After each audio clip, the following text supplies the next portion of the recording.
রাজনৈতিক দল আজকে ছিল এবং 4 জন ডিজিটাল ইকোনমি নিয়ে কথা বলেছে। আমি যেই সেক্টর থেকে এসেছি, ডিজিটাল ইকোনমিতে কাজ করি, আমার মনে হয় 4 জনের ম্যানিফেস্টোতে যে ডিজিটাল ইকোনমি সম্বন্ধে কিছু থাকে, that will be really great. কারণ আমাদের কেন্দ্রীয় ব্যাংক ডিজিটাল ইকোনমি নিয়ে অনেক কাজ করছে এবং ক্যাশলেস বাংলাদেশের দিকে অনেক কিছু করা হচ্ছে।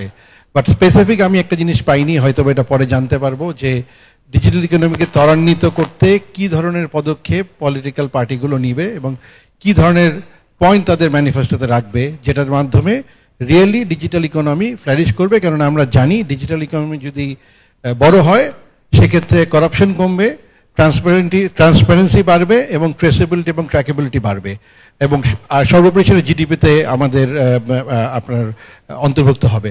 সকলকে ধন্যবাদ। আমার ডিজিটাল ইকোনমিকে আপনাদের ম্যানিফেস্টোর পার্ট হিসেবে চিন্তা করার জন্য অনেক ধন্যবাদ।